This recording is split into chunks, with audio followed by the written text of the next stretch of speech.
Muy bien, el Salmo 23, ahora todos los adultos. A ver, uno, dos, tres. Jehová es mi pastor, nada me faltará. En lugares de delicados pastos me hará descansar.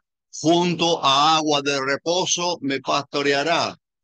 Estará mi alma, me guía por senda de justicia, por amor de su nombre. Aunque ande en valle de sombra de muerte, no temeré mal alguno. Tu callado me infundirán aliento. Aderezan mesa delante de mí, en presencia de mis angustiadores. Mi cabeza con aceite, mi copa está rebosando. Ciertamente, todo y en la moraré. Hay varios que están así nomás, así que ellos tienen que aprender. Muy bien. Sabe que aprender la palabra del Señor nunca se olvida.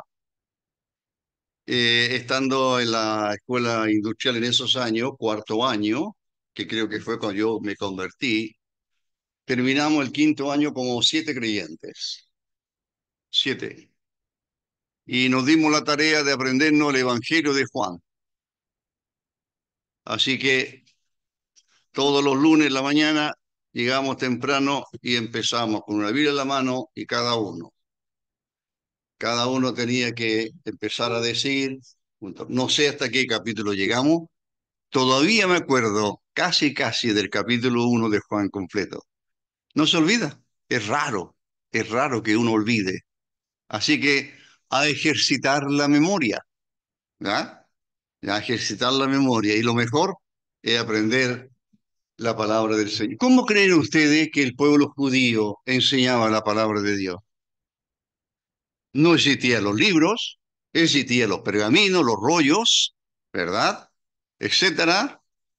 Estando en California hace muchos años atrás con mi esposa, que siempre viajábamos juntos, en Los Ángeles había una familia que nos hospedaba y ellos siempre, no sé por qué, nos llevaban a, no a comer, también comían, pero generalmente alguna exposición especial.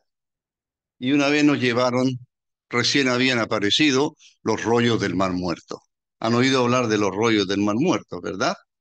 Y estaba una exhibición, bajo vitrina, por supuesto, mucha protección, explicaciones en inglés, y estaban todas las fotos de los rollos del Mar Muerto. Interesante. En otra oportunidad nos llevaron a un museo de Palestina, entre comillas, y cuando yo entré y dije yo esto del pueblo de Israel, no, me dijo, esto es Palestina, la tierra, no los palestinos propiamente tal, sino la tierra.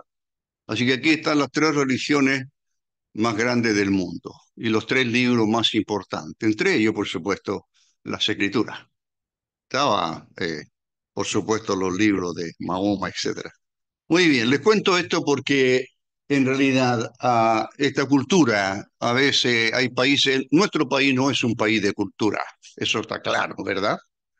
Pero Europa es un país de cultura, se nota en las calles, los que han visitado Europa van a darse cuenta de los edificios, etcétera, etcétera, etcétera.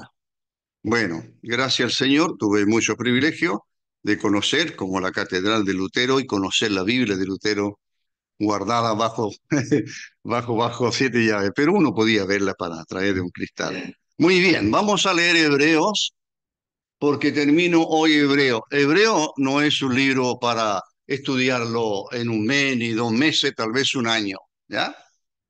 Y yo solamente he sacado algunas porciones y mayormente para ver, primero partimos con una comparación en cierto modo entre el sacerdocio de Cristo y el sacerdocio que reinaba cuando se escribió esta epístola.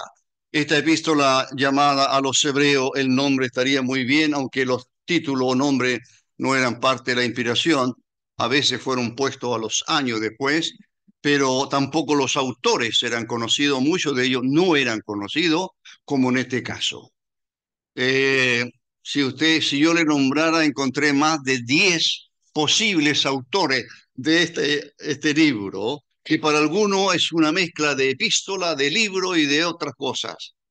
Es difícil, en cierto modo, a lo mejor estudiarlo. ¿Por qué? Una, porque no somos judíos, porque no conocemos, al menos que hayamos leído y estudiado muy bien el Antiguo Testamento, la Tanakh, si lo estudiáramos muy bien, sabríamos dónde encajan cada libro, ¿ya? Entonces, pero lo que se está hablando aquí es una comparación, y por varios capítulos, entre el sacerdocio de Cristo y el sacerdocio humano que se refería a Israel. En cuanto a la fecha, tampoco se sabe. Eh, Tal vez Marco pudo haber sido el primer libro del Nuevo Testamento que se haya escrito. Antes del 50, puede ser, ¿ya? Marco. Pero este libro de Hebreo, hay coincidencias y tal vez alguno de nosotros aquí presente podríamos estar de acuerdo que por el tenor de la epístola o carta, por el formato que tiene, por el tema en general, hay más de uno, pero uno de los temas centrales es el sacrificio o el sistema que Israel traía hasta que vino el Señor y lo siguió teniendo, y este nuevo que crea el Señor. Entonces, el pueblo de Israel, el templo fue destruido ¿en qué fecha? De nuestra era cristiana, el templo en Jerusalén, ¿en qué fecha fue destruido por los romanos? Ah, años 70, perfecto. El general en jefe era Tito, que llegó a ser después emperador. Ahora, el templo fue destruido completamente. Al ser destruido el templo completamente, ¿qué significó eso? Que los sacrificios cesaron hasta la fecha. No hay templo. Israel no tiene templo. Nunca más fue reedificado. No fue como el templo que construyó Salomón, que lo destruyó Nabucodonosor, que lo reconstruyó Zorobabel y que después lo reconstruyó, en cierto modo lo adornó, lo ornamentó de una forma tan preciosa que fue Herodes, Herodes el Grande. Él lo hizo. Cuando vino el Señor había un templo, era el tercero. No era el original que construyó Salomón. Ese templo que el Señor construyó y que aparece en los evangelios, ese templo fue destruido por los romanos en el año 70. ¿Por qué doy estos datos en forma rápida? Porque esta epístola hace mucha alusión al sumo sacerdote, ella hace alusión a los sacrificios que no pueden quitar el pecado, hace una serie de alusiones a los sacrificios. Por tanto, si el escritor está escribiendo esta epístola o este libro a creyentes de origen judío, cuyo pecado, por así decirlo, que estaban manifestando, o desobediencia que estarían manifestando, ¿sabe cuál es? Están abandonando las iglesias, están abandonando el cristianismo, están abandonando lo que han creído para irse y volver al judaísmo. Y ese es un poco el tema también importante en esta carta. ¿Cómo podéis volver a un sistema que ya caducó? Por si acaso, ese es un argumento importante. ¿Cómo vais? No, el templo creo que sigue, así que la fecha pudo haber sido el 68, si es que el año 70 fue destruido el templo. Ahora, después de destruido el templo, ya no le queda más a Israel que tener la sinagoga como centro de reunión. Pero con la destrucción del templo, Israel es esparcido a través del mundo hasta la fecha de hoy, vuelve en el año 48 y se establecen como nación de nuevo. Y ya saben ustedes que hay problemas y guerra todos los días, por las tierras, etcétera, etcétera. Pero el año 48 fue declarado Israel como nación después de casi 2000 años. ¿Ya? No hay templo. ¿Por qué Israel no ha construido templo? Y volver a hacer estos sacrificios que están aquí, porque no han reconocido a Cristo, la gran mayoría, como nación. ¿Por qué no? ¿Por qué no han reconstruido el templo? No tienen plata, no tienen materiales.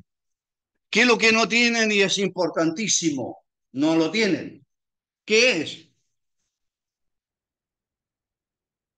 Ya los voy a mandar a estudiar, ¿verdad?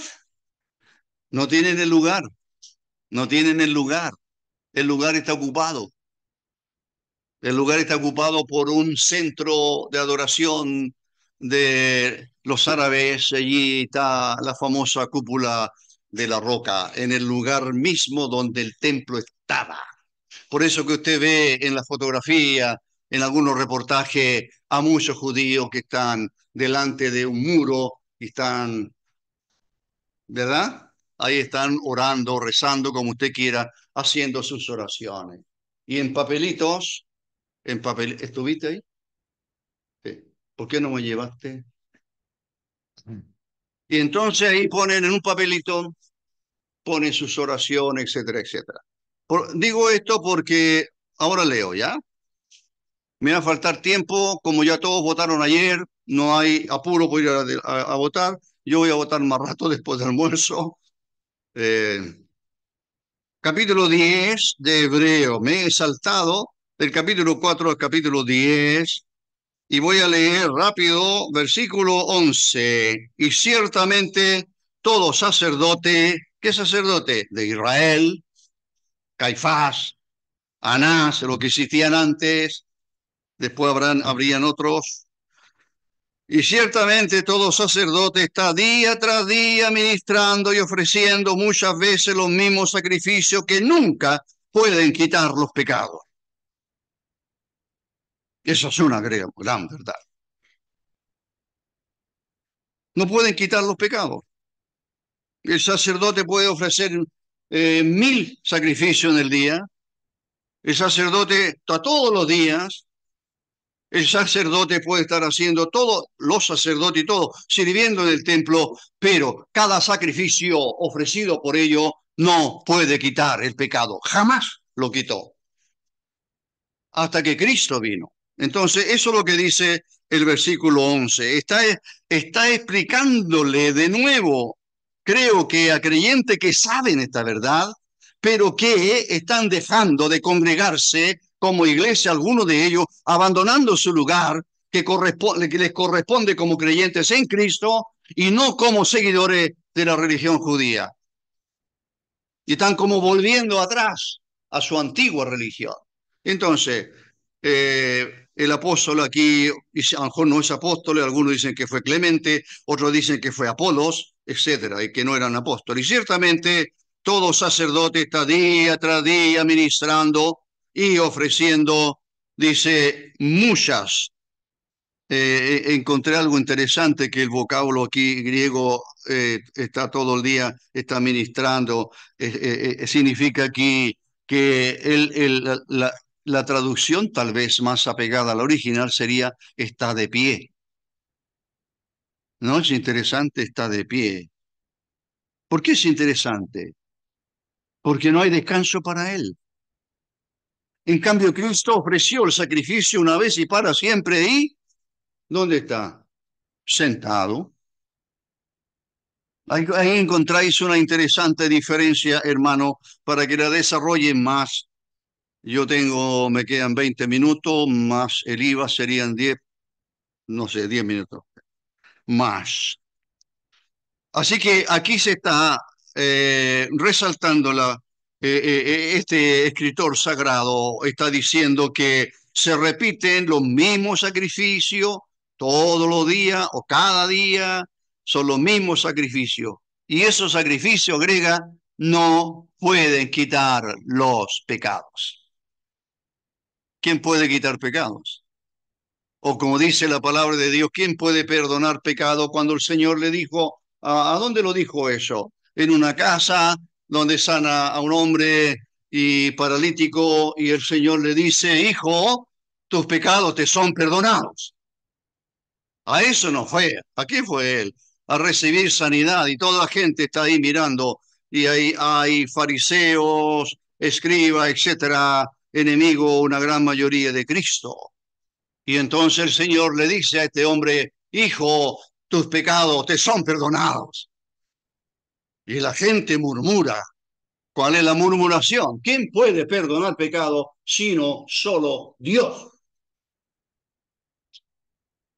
No hay ninguna religión que pueda hacer eso. No hay ningún credo que pueda hacer eso. Es una mentira. Y existen lugares, a lo mejor. Alguna vez se confesó los que tuvimos un pasado de la religión imperante en este país. Y sí, yo también. ¿Qué le digo a este caballero para que me perdone el pecado? Había que inventar algo a lo mejor, ¿verdad? ¿Conocen mi corazón? No, no sabía ni quién era yo. He aquí la diferencia. Dice el versículo 12.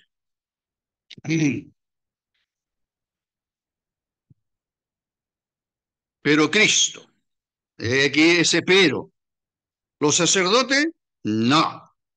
Todo sacerdote podía ministraba todos los días, está de pie haciéndolo, no hay descanso para él.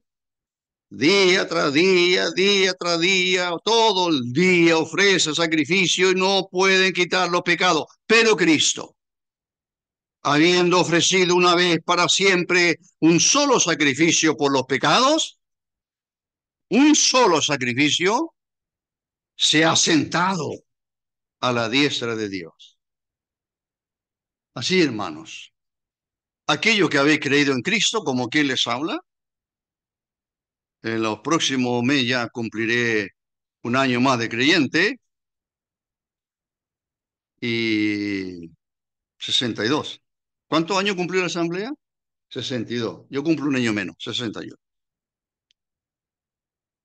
Cuando yo escucho el Evangelio y escucho que Cristo murió por mí, por mis pecados, que cuando Él sufre el desamparo de Dios, lo está haciendo porque en su cuerpo están siendo cargados mis pecados. Él los está llevando. Y si yo creo esa verdad que es de Dios, Dios perdonó todos mis pecados. Esa es la experiencia suya.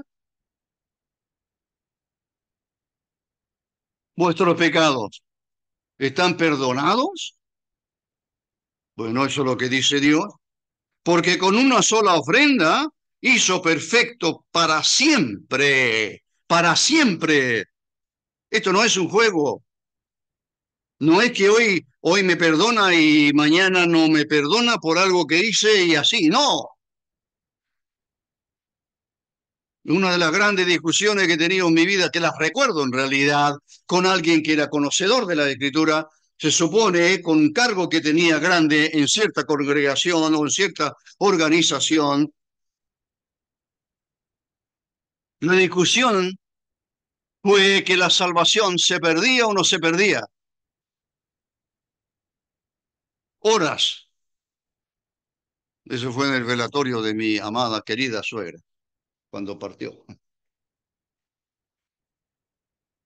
Y yo le dije, no, la salvación no se pierde. Pero Juan me dijo, ¿se pierde? ¿Y si cometes un pecado? Y ahí tuvimos, no llegamos a acuerdo. A los días o semanas, no recuerdo, entro donde él trabajaba por algo que tenía que comprar y me dice, Juan me dice, ¿qué pasa cuando un creyente peca? Ah, dije yo, este está razonando, algo le quedó. ¿Qué pasa? Ok, ¿tú tienes hijos? Sí. Cuando tu hijo hace algo malo y tú lo castigas o lo disciplinas, porque ahora no hay que pegarle a los hijos, si no te mandan preso, ¿verdad? Entonces, algunos de nosotros nos criamos con una correíta, ¿verdad? Y nos criamos muy bien, derechito. Y entonces yo le dije, ¿y tú castigas a tu hijo, lo disciplina, etcétera? Sí, sí, me dijo. ¿Estás enojado con él porque hizo lo que hizo? Sí, me dijo. ¿Estás enojado con él? Sí. ¿Dejó de ser tu hijo? No, pues, me dijo. No, pues. Ese es un chilenismo, ¿verdad? No, pues. Sí, pues le dije. No, no, pues. Me dijo, no, pues. Ajá, ¿verdad? No dejó de ser tu hijo. No, sigue siendo tu hijo, ¿verdad? Pase lo que pase, sigue siendo tu hijo. Y tú lo amas, es tu hijo, ¿o no? Claro. Uy, exactamente pasa así con Dios, le dije yo. Al convertirse al Señor, yo llegué a ser su hijo. Y yo me porto mal, hago algo y me disciplina como él proceda, como él quiera hacerlo. Yo dejo de ser hijo de Dios. No, me dijo. Ok. Entonces la salvación se pierde. No, no puedo otra vez. No. Así que en realidad este ha sido un problema en el mundo religioso protestante, así llamado por muchos años. Ya. Bueno, este hombre me da con decir apóstol, pero no sé quién lo escribió, la epístola. Cristo ofreció una sola vez, una sola ofrenda, el 14, mire, con una sola ofrenda hizo perfecto para siempre a los santificados, nos hizo perfectos para siempre. ¿Somos perfectos ahora? No, pero somos hechos legalmente, así como nos santificó legalmente, somos santos. Y ahora tengo que saltarme si es que quiero llegar a lo que quiero decir. A ver. Bueno, el versículo 12 dice, pero Cristo habiendo ofrecido una vez para siempre, el 14 con una sola ofrenda hizo perfecto para siempre. ¿Se da cuenta? Para siempre. Cristo habiendo ofrecido una vez, el 12 para siempre, un solo sacrificio por los pecados, se ha sentado a la diestra de Dios. ¿El sacerdote judío se sentaba? Nunca. Siempre estaba de pie en el tabernáculo o templo después Silvia. Cristo con una sola ofrenda asciende al cielo. Una cita del Salmo 110 está citado ya por este escritor en Hebreo, capítulo 1. Ya está citado el Salmo más completo allí, 111. Así que él está sentado a la diestra de Dios y así dice el Evangelio, especialmente Marco, ya que lo cité, dice que él ascendió al cielo y se sentó a la diestra de Dios. Qué interesante que Marco diga eso, porque Marco, una de las primeras cosas que aprendí hace 60 años, escuchando a alguien o leyendo algún libro, era que Marco escribe acerca del siervo de Dios. Juan escribe acerca del Hijo de Dios. Mateas acerca del Rey de los judíos. Y Lucas acerca del hombre, Cristo hombre. Pero Marco es el escritor del siervo. Y un siervo no se sienta, ¿o sí? No, ahí está de pie, esperando señales de sus amos. A veces algo así, una señal pequeña, y el siervo corre a servirle. Cuando el Señor está, le llaman la última cena, pero no tiene nada que ver eso. Realmente, si es en el Señor, sería la primera. Cuando está en la última Pascua, ¿qué hace el Señor Juan 13? ¿Qué es lo primero que hace? Se para de la mesa, se ciñe una toalla, así como los maridos lo hacen en su casa, ¿verdad? Y hacen el almuerzo, hacen el aseo, para que su querida esposa descanse ese día, ¿verdad? ¿Por qué están mirando así para el lado? ¿No? Bueno, puede enseñarle todavía, es joven. ¿No? Ya no aprende. No. El señor se levanta, se ciñe una toalla, toma un lavatorio con agua y va a los pies de quién, el primero Pedro. Parece que por jerarquía, señor. ¿Qué dice Pedro?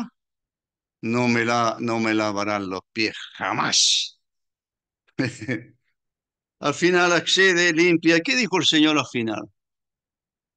Si yo, vuestro Señor y Maestro, os he lavado los... ¿Qué hizo el Señor? Hizo el trabajo de siervo. Siervo. Bueno, Marco le llama así. ¿Pero qué dice Marco? Marco dice que resucitó de los muertos y ascendió al cielo y se sentó a la diestra de Dios.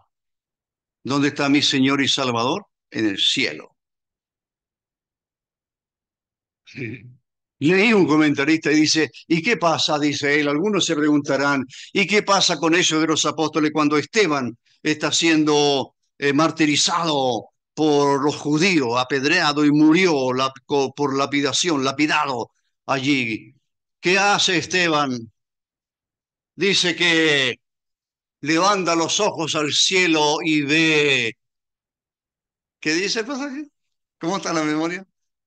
Ve a Jesús y lo ve de pie. Y alguien dijo, habrá una contradicción. Y de ahí que estoy pensando, ¿qué hace el Señor? ¿Siempre sentado?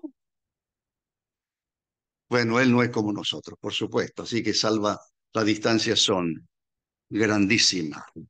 Muy bien, versículo 13 o 12 ya creo que lo mencioné, con una sola ofrenda, etcétera. Entonces salto al 19. ¿Por qué voy a saltar al versículo 19 y me salto todo esto que tenía por aquí, algunas cosas más, por causa de un problema tan grande que tengo que es el tiempo? Nada más. Y mire, tengo la mitad de agua apenas. Es suficiente. Muy bien. Entonces, del versículo 19 al 25, ¿sabe lo que usted va a encontrar? Del 19, capítulo 10 de Hebreo, y del versículo 19 hasta el 25, ¿sabe lo que tenemos? Tenemos por lo menos tres exhortaciones. Tres, por lo menos. Y eso, si hablo rápido, alcanzaría. Alcanzaría. ¿Lo leo completo? Dice el 19. Así que, en vista de hermanos, siguen siendo sus hermanos. Él no ha dicho que no sean salvos. Este hombre de Dios está escribiendo para que no se alejen más, para que se vuelvan. No sigan el judaísmo porque está obsoleto. Esa es la razón. Así que, hermanos, teniendo libertad para entrar en el lugar santísimo, ¿a dónde? ¿En el templo? No, es el cielo, es la presencia de Dios. Tenemos libertad para entrar en el lugar santísimo por la sangre de Jesucristo, por el camino nuevo y vivo que Él nos abrió a través del velo, esto es de su carne, y teniendo un gran sacerdote, Cristo es Él, sobre la casa de Dios, acerquémonos con corazón sincero, en plena certidumbre de fe, purificados los corazones de mala conciencia y lavados los cuerpos con agua pura, mantengamos firme, sin fluctuar, la profesión de nuestra esperanza, porque fiel es el que prometió. Y considerémonos unos a otros para estimularnos al amor y a las buenas obras, no dejando de congregarnos. Ya podéis entender por qué está aquí, ¿verdad? No dejando de congregarnos, como algunos tienen por costumbre, sino exhortándonos, y tanto más cuando veis que aquel día se acerca. Muy bien. Así que vamos a mirar estas exhortaciones un poquito. Antes de eso, hay dos alicientes, puede ser. Hay dos verdades aquí que nos animan a acercarnos. Por ejemplo, el versículo 19 dice, hermanos, dice, ¿qué tenemos? Tenemos libertad para entrar en el lugar santísimo. Tenemos libertad, ¿ya? O sea, podemos hacerlo en cualquier momento. Podemos acercarnos a Dios. La única manera de acercarse a Dios por medio de la oración. Entonces significa que el creyente en Cristo, hombre o mujer, es un hombre o una mujer de oración. No importa si es un jovencito o es un niño o es alguien mayor, no importa.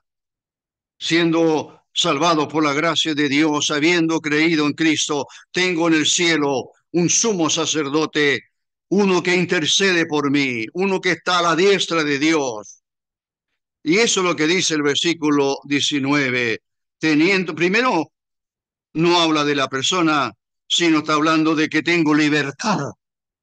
No hay obstáculos, al menos no, y aunque haya cometido algún pecado, puedo confesárselo porque eso dice la Escritura. El 20, por el camino nuevo y vivo que Él nos abrió a través del velo, esto es, de su carne, y teniendo, primero, ¿qué tenemos? ¿Qué es lo primero que tenemos que debe servirnos, animarnos a acercarnos a Dios constantemente, a estar en su presencia, no importa la hora que sea? Usted a veces despierta a las 3 de la mañana y no puede quedarse dormido. ¿Le pasa eso, no? ¿Sí? Muy bien. ¿Qué hace? Hay dos cosas que yo hago o puedo hacer. Una, tomo mi celular y como tengo la escritura en el celular y para no molestar a mi amada, que está en el tercer cielo, entonces, y el celular, leo en el celular. Y empiezo a leer, a leer, a leer, a leer. A leer un libro completo. Y orar también. ¿Te das cuenta? No hay restricción. Tenemos libertad, plena libertad. No la aprovechamos, es otra cosa. Usted puede ir, si viaja en la locomoción, lo que sea, puede ir orando. Si va manejando, puede ir orando sin los ojos cerrados, ¿verdad? Íbamos a una reunión con mi señora y un hermano que nos hospedaba fuera del país y un tránsito terrible. Y entonces yo le dije, hermano, le dije yo, estoy recordando, López el apellido, me acuerdo del apellido. Le dije, hermano, mire, tenemos que llegar a tal hora a la cena del Señor y después hay conferencias todo el día, así que yo tenía que predicar todo el día. Y yo le dije, mire, hermano, usted dedíquese a manejar y yo oro. No ore usted. O si ora, pero no cierre los ojos. Le dije. Ya, hermano Juan me dijo. Y yo iba orando y él iba manejando. Hay lugar donde no se puede orar. Y llegamos a la reunión, llegamos a buena hora, cero problema, por supuesto. Y aquí dice, teniendo libertad, eso es lo primero, aprovechemos esa libertad. ¿Para qué? Para entrar a la presencia de Dios. La segunda aliciente que nos anima a entrar a la presencia de Dios, ¿qué es?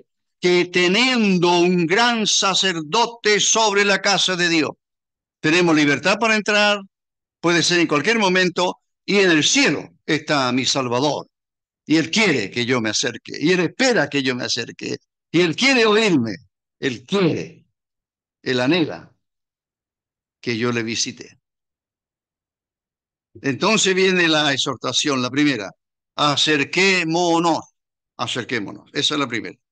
Acerquémonos con corazón sincero, en plena certidumbre de fe, purificados los corazones, etcétera, etcétera, acerquémonos. Hay un camino y el Señor está allí.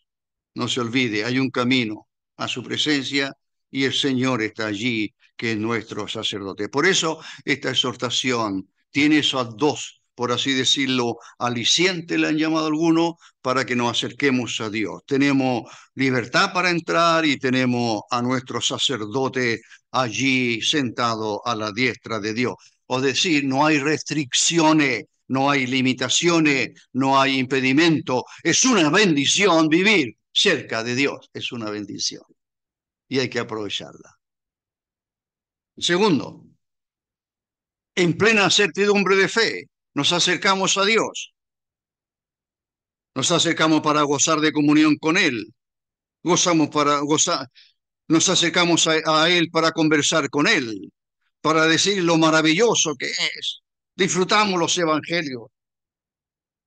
Me encantan los evangelios. Lo disfrutamos mi esposa y yo cada mañana, los evangelios. Cuando sana a alguien, cuando discute con alguien y todo eso. Y es extraordinario cómo Él actúa. Bueno, Él está en el cielo, es el mismo. Es igual, es igual. Bueno, así que por lo que dice aquí, acerquémonos en plena certidumbre de fe, firmemente convencido, sería otra traducción, o con una firme convicción, o con una certeza total. Mire, todo eso usted puede usar. Y trato de usar todos los sinónimos para poder entender o llegar a un mejor entendimiento de lo que el Señor está enseñándonos aquí. Tercero, purificado los corazones de mala conciencia. Así están dadas las condiciones, están dadas para que nos acerquemos a Dios. Aquí está la exhortación. Otra, mantengamos, versículo 23, mantengamos firme, sin fluctuar, la profesión de nuestra esperanza, porque fiel es el que prometió. ¿Qué es esto? Es un llamado a estar firme, a ser constantes, a no vacilar, a no decaer. Yo sé que la mayoría de las explicaciones de creyentes de por qué se han alejado, por qué están aquí, lo que pasa, que estoy desanimado y tendrán sus razones. Mire, no existe un creyente que no se desanime. Los problemas abundan, los problemas sobran para desanimarnos en esta vida, pero el Señor no quiere aquello. Así que la exhortación aquí es a mantenernos firmes, sin fluctuar. Mantengamos, dice, la profesión o lo que hemos profesado, la fe que tenemos en el Señor, la profesión de nuestra esperanza. Fiel es el que prometió. Como dije, es un llamado a la firmeza en nuestra fe, la profesión de nuestra esperanza. Me salto un poquito. Versículo 24. Y considerémonos, esa es la tercera, creo, considerémonos unos a otros para estimularnos al amor y a las buenas obras. Le hago una pregunta en estos tres versículos, estas tres exhortaciones que hay aquí a que hagamos algo.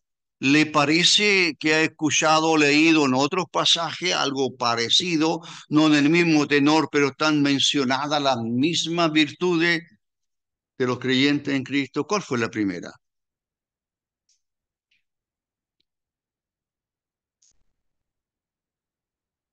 Dice versículo 22, acerquémonos con corazón sincero, en plena certidumbre de fe, ¿verdad? Usted ha oído de la fe en otro lugar, de la Escritura. ¿Cuál es el segundo? Versículo 23, mantengamos firme, sin fluctuar, la profesión de nuestra esperanza. ¿Cuál viene después? La fe, la esperanza y el amor. ¿Dónde está ese pasaje? La fe, la esperanza y el amor. Estos tres concuerdan, pero el mayor de ellos es el amor. ¿Usted ama? No me mire con cara tan enojada. ¿No? El amor. Tanto que se ha escrito del amor, ¿verdad? ¿Y dónde está el amor aquí?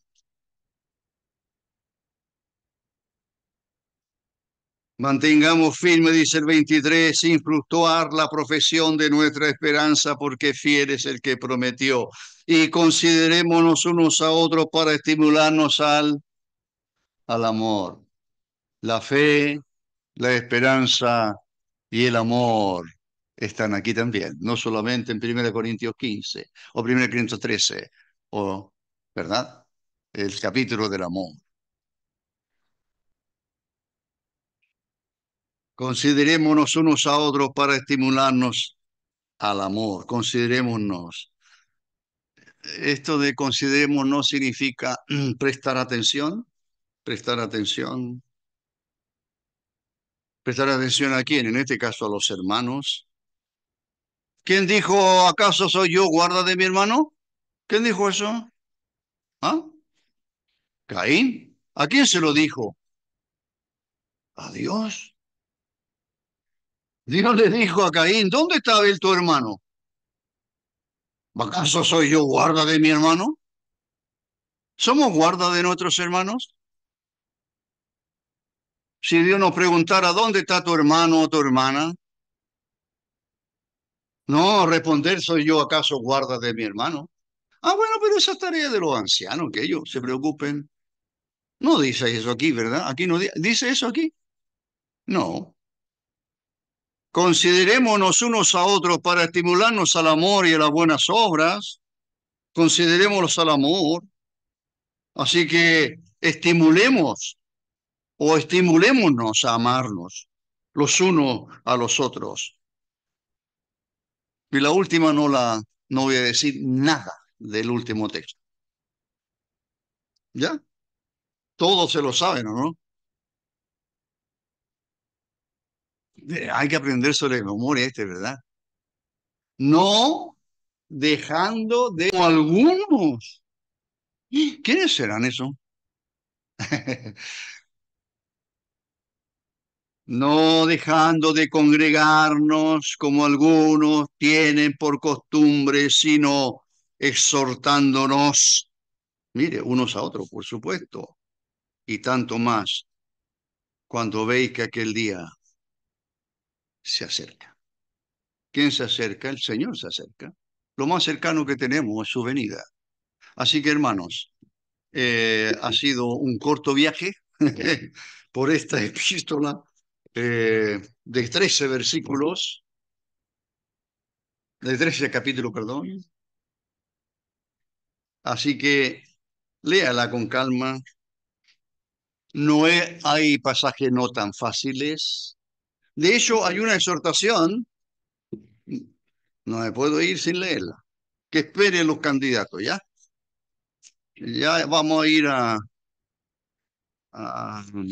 decirle no sé qué cosa, pero eh, acerca de esto tenemos mucho que decir y difícil de explicar. Estoy leyendo capítulo 5, versículo 11. Por cuanto os habéis hecho tardo para oír, porque debiendo ser ya maestros, después de tanto tiempo, tenéis necesidad de que se os vuelva a enseñar cuáles son los primeros rudimentos de las palabras de Dios, si habéis llegado a ser tales que tenéis necesidad de leche y no de alimentos sólidos. ¿Qué dice el apóstol? Acerca de esto, de lo que viene enseñando, tenemos mucho que decir, difícil de explicar. ¿Hay cosas difíciles de explicar? Por supuesto, por supuesto. Hay hombres que han pasado toda su vida estudiando las escrituras y llegan al final de su día y dicen, parece que no es tanto lo que he aprendido. Así, hermanos, eh, termina estos 3 domingos, pasaron rápido, pero que el Señor nos ayude a todos, les ayude a ustedes, anímense a leer las escrituras, anímense, amen su iglesia, amen a los hermanos, considerémonos unos a otros en amor, considérelo, trátelo con amor. A veces podrán haber algunos difíciles de amar, dice usted, pero no importa, abrácelo igual. Muy bien, vamos a cantar.